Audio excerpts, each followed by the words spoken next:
Oh, when it comes to Christmas, everybody looks forward to getting together with family and friends and sitting around in the living room as somebody hands out the Christmas presents.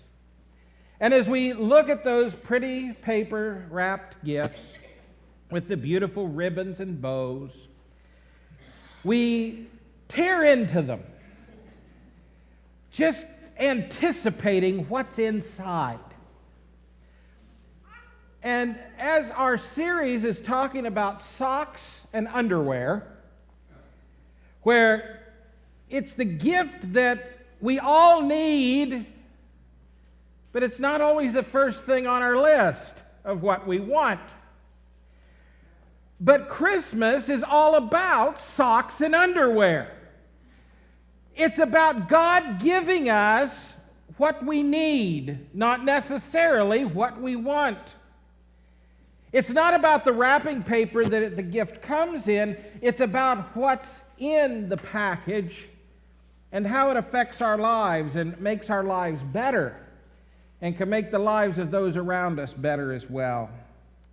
The focus of this Christmas series is how Jesus Christ has met our needs. In John chapter 1, verses 11 through 13, our text today reads thus: He came to his own, and his own people did not receive him.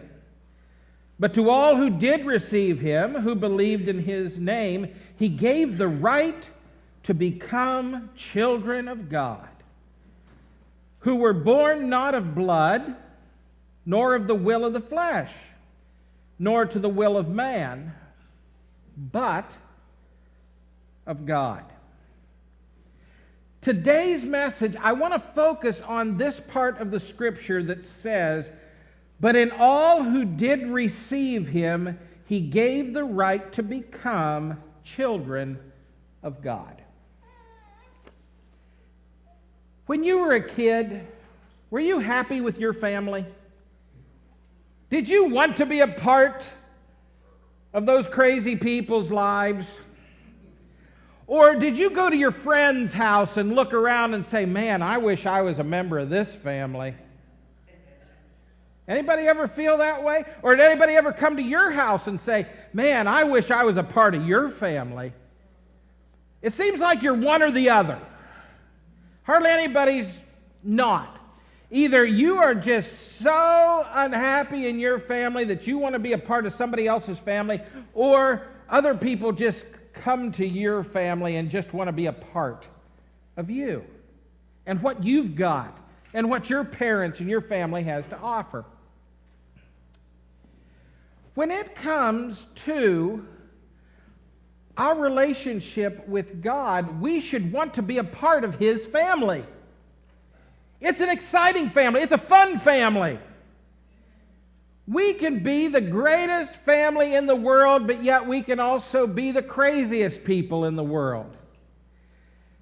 As I look around here, I see people that I love.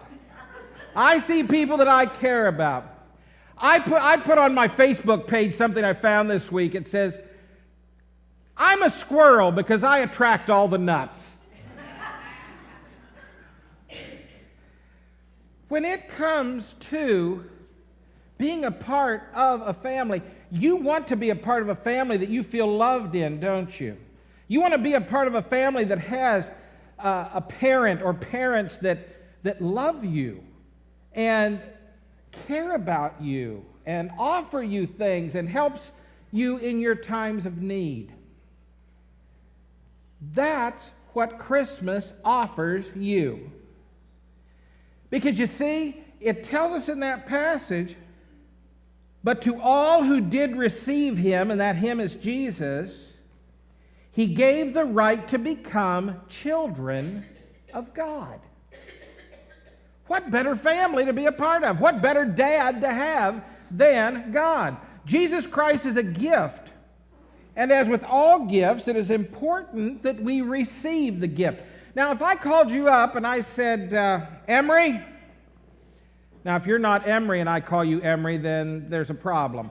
But if I called up Emery and I said, Emery, I've got a gift down here in the office for you.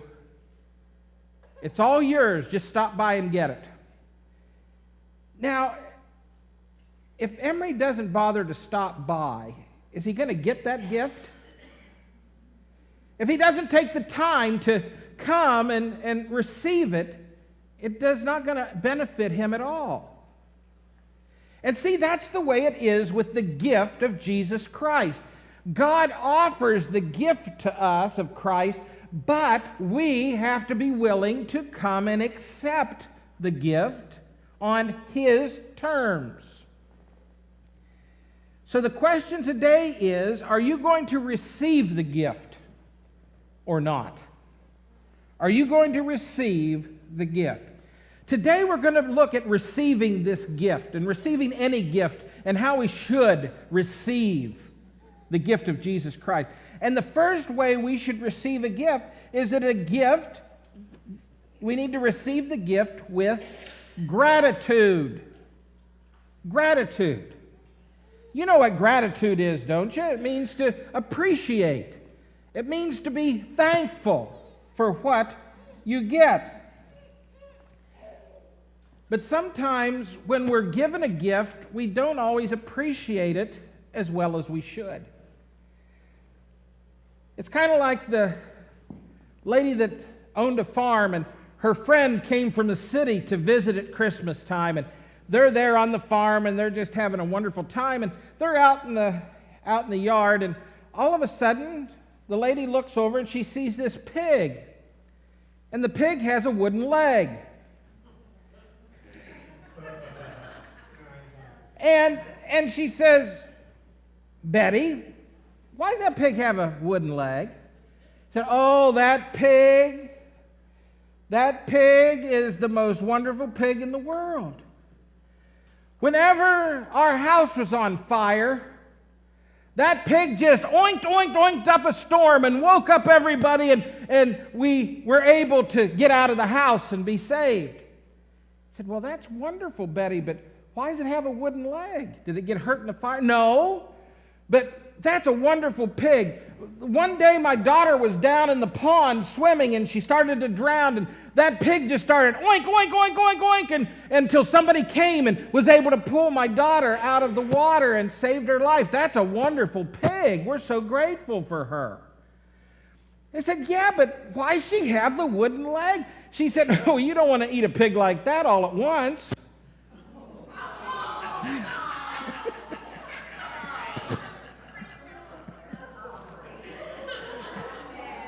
Sometimes we're not as grateful as we should be.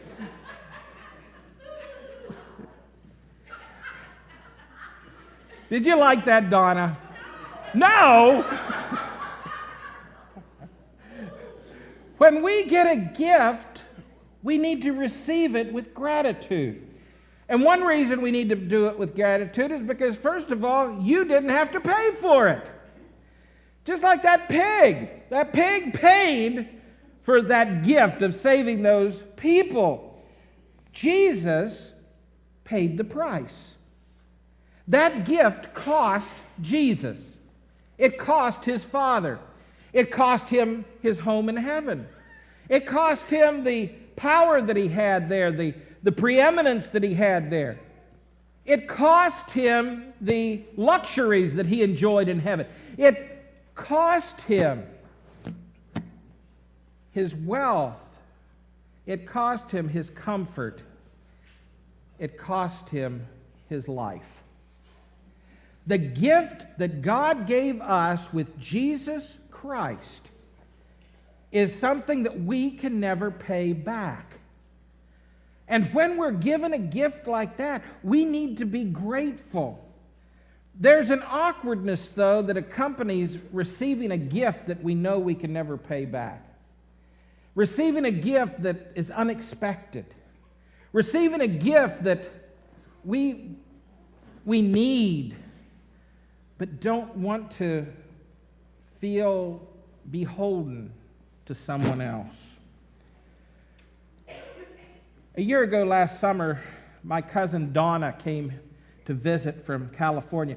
Now, Donna I'm the baby of our family. My mom was the baby of her family. So I have first cousins that are in their 80s. Okay? I've got first cousins whose children are older than I am. Okay? Well, my cousin Donna is in her early 80s, and she has been divorced for many years. Her husband, her ex-husband, had been a contractor, and through the divorce, she did pretty well for herself. She travels everywhere. She takes her grandchildren when they graduate from high school. Her gift to them is 10 days, any place in the world they want to go. She has been to China. She has been to England. She has been to Germany. She has been to Russia with those kids. She's been to South America. She has been all over the world. And she came in to visit, and she wanted to see my mom, who's her aunt. And we went out to Belgrade's to eat with her and my brother and family. And as we're leaving, she comes up to me and she gives me a hug. And she puts her hand out to take mine, and in her hand is an envelope, and she just puts it in my hand. And I said, "What's that, Donna?" She said, "You're my Terry, and I want you to have this." Okay, so I put it in my pocket, and we all leave, and I let Lisa drive since I don't know how.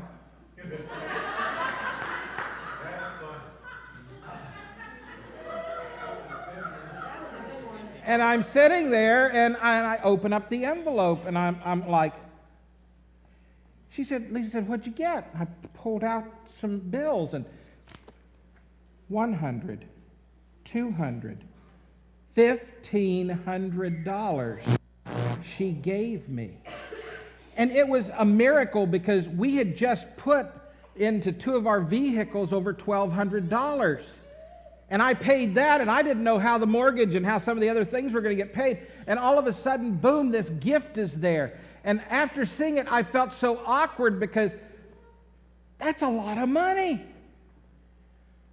But God had put it on her heart to give me that. I'm convinced of this. And I appreciated that gift so much. It wasn't that we took it and we went out and blew it on stuff. We used it to take care of needs. And that's what God's gift is to us. We may feel awkward accepting this gift of Jesus Christ. This gift that could change our life. This gift that can get us out of debt spiritually. But we need to accept it with gratitude. We need to accept Christ with great thanksgiving within our hearts. By leaving heaven and coming to earth in the flesh as a human being, Jesus did exactly, but even greater, much greater than what my cousin did for me. He offered us all a gift that none of us could ever repay. So the proper response to the gift of Jesus at Christmas time and all the time is gratitude. Secondly, when it comes to receiving a gift, we need to receive the gift with humility. We need to be humble.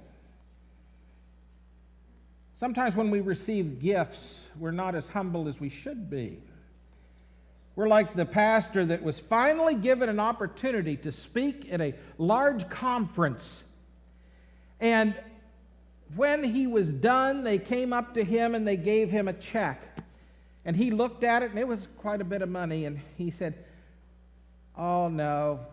Humbly, he just gave it back to them and said, "Just for the opportunity to be able to speak here, that's enough. That's enough. Thank you for letting me come." Well, the man reluctantly took the check back. And the pastor then said, "I want you to give this to a worthy cause. Is there any funds, anything that your organization can put this in?" And the man awkwardly looks at him and he says, "Yeah, we just started a fund. It's to be able to get a better speaker for next year." That was humbling. Sometimes when we receive gifts, we need to just accept it and let it go at that. You know, we can't afford the gift that God has given us through Jesus Christ. We can't do enough to repay Him. We can't pay Him back. Being in a position to humbly receive what God has offered us might be best captured in its understanding by what Paul says in 2 Corinthians 9:15 when he said, "Thanks be to God for His indescribable gift." Can we even begin to express what the gift of Jesus Christ at Christmas time means to mankind and means to us individually? Do you realize if there had not been Christmas, there would have never been Easter? And if there had not been Easter, there would be no hope? We would be lost forever. Do you know what that means? Have you ever been in a lot of pain? Anybody here? Ladies, if you've had children, you know what that's like. If you've ever passed a kidney stone, you know what that's like, Jeff, don't you? Jeff gave birth to a kidney stone once.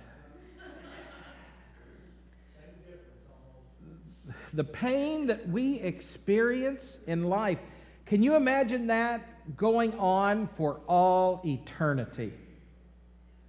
Have you ever been alone? Have you ever been afraid? It might not have been since you were a child, but do you remember that feeling of being lost and all alone, or in your room late at night and you're sleeping and it's dark outside and it's dark in your room and you hear noises and you're so afraid? Folks, that's just a taste of hell. That's what it's going to be like. Jesus coming as that baby on Christmas and growing up and living among us and dying on the cross and coming back to life takes all that away. Takes that fear away. Takes that loneliness away. He gives us His peace. It's an indescribable gift that you cannot buy. The gift that no one could afford. So accept it with humility. And then thirdly, we need to receive the gift with joy. Joy. You know, Christmas is a time of joy. It's a time of celebration. And so many times, by the time Christmas gets here, we are so frazzled. We are so upset. We are so angry about things. Yesterday, Jeff was telling me at breakfast about a man that comes into the diner. And he was on his way there yesterday morning. And he got there and left before I got there. And he was telling Jeff what happened. On his way there, he was in a good mood. Christmas is coming. It's a wonderful time of year. He was driving up the road, coming to the restaurant, and this car behind him was tailgating him. He wasn't going fast enough. Now, how many of you enjoy that? When someone is tailgating you. This man finally went out around him, passed him, and he waved at him with just one of these. And it got this guy so ticked off, he followed him to his house. And he got out of his vehicle. This guy's in his early 60s. And I don't know how old the guy was that he followed, but he got out and he was ranting and raving at this guy. And the guy looks at him and he says, "You know," said, "if I didn't have a bad heart, I'd beat the snot out of you." He didn't say snot, though. But people are like that, even at Christmas time. We get think of it. Had anybody been out shopping? There is no Christmas spirit out there.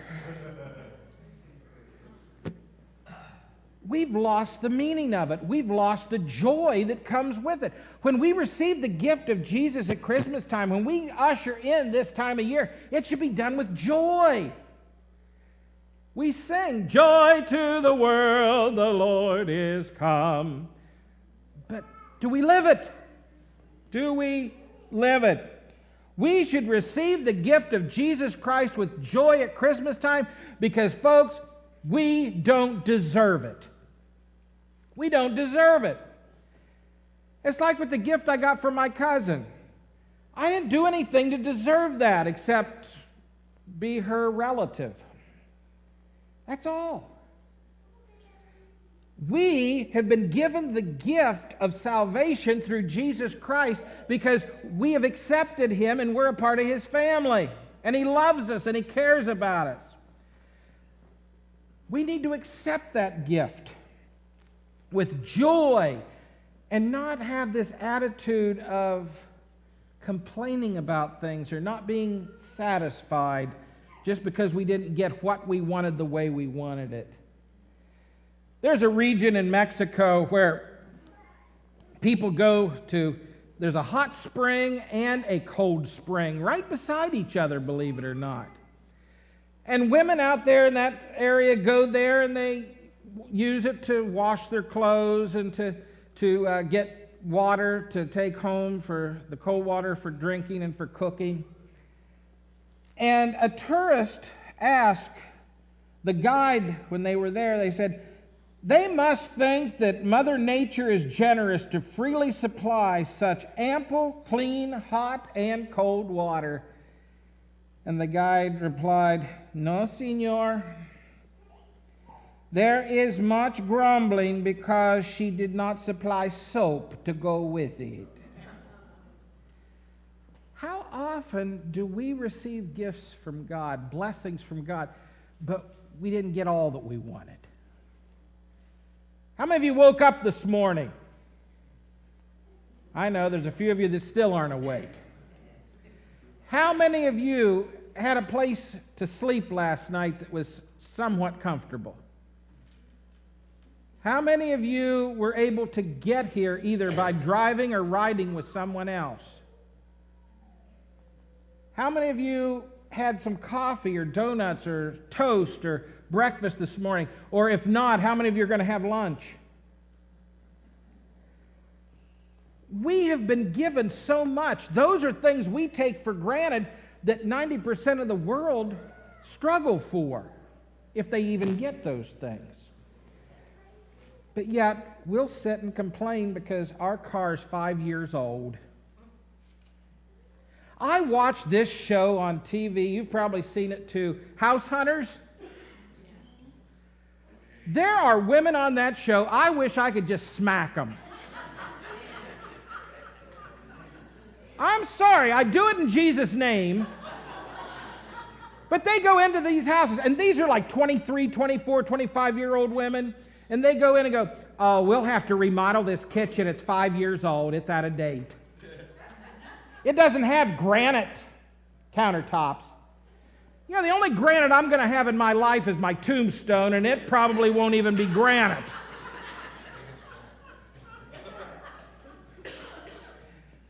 You know, people complain when they're so blessed. We have nothing to complain about, people. We've got everything to be joyful about. And the joy needs to be seen, and it needs to be shown, and it needs to be lived, not just at Christmas time, but all the time. Because we have so much that we need to be thankful for, and people need to see that. Because if they see some of us who look like we've been baptized in pickle juice, I'm a Christian. No joy, no happiness. Why would anybody want to be like you? This little light of mine, I'm going to let it shine. Let the light of Jesus Christ shine in you. Let His joy, His peace, His comfort shine through you. When Jesus talks about becoming a child of God, what He's talking about is He's adopting you into His family. There are some here that I know of that have been adopted. And that's a wonderful gift. That's a wonderful gift. Because you see, those parents that adopt that child, they didn't have to keep you. I got 3 sitting back there I had to keep. I had no choice. But an adopted child is picked. They are chosen. They're special.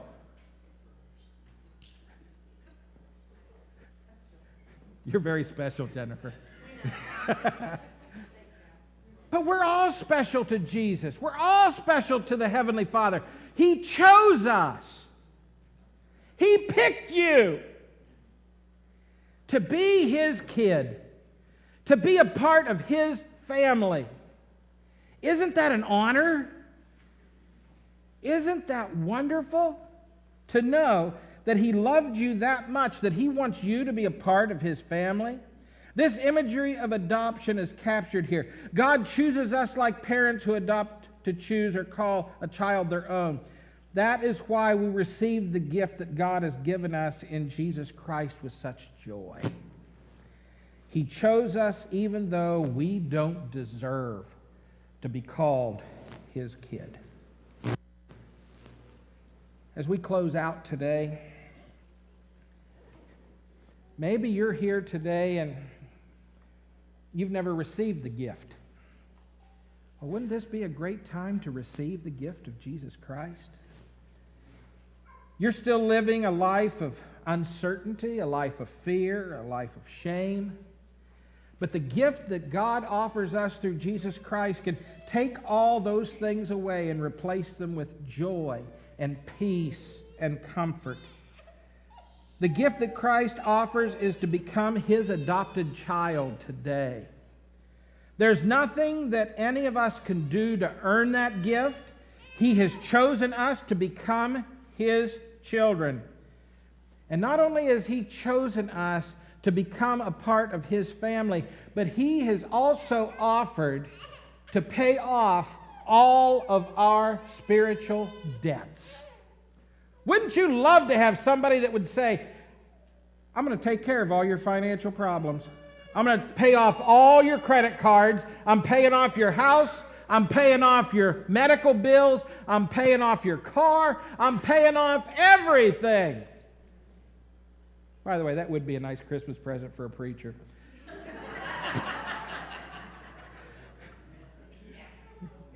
Well, it would. Anyway, we have somebody that's willing to do that for us spiritually. Jesus Christ did that for us.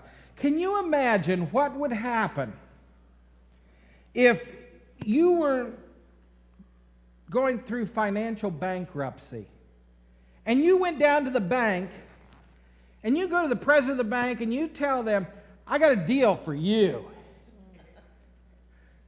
I'm going to let you pay off all my debt.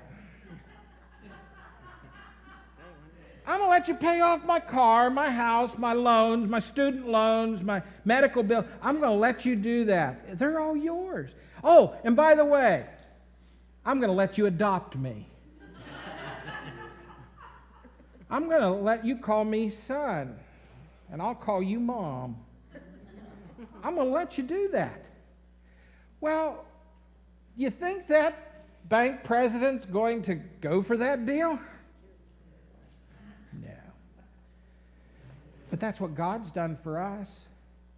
He's offered to pay off all of our spiritual debt, all of our sin, all of our pain, all of our shame, and to make us a part of His family, to become heirs of a heavenly home, and to be allowed to wear His name. What a gift. The question is, are you going to receive that unspeakable gift today? Or are you just going to let Him sit there and wait and wait and wait?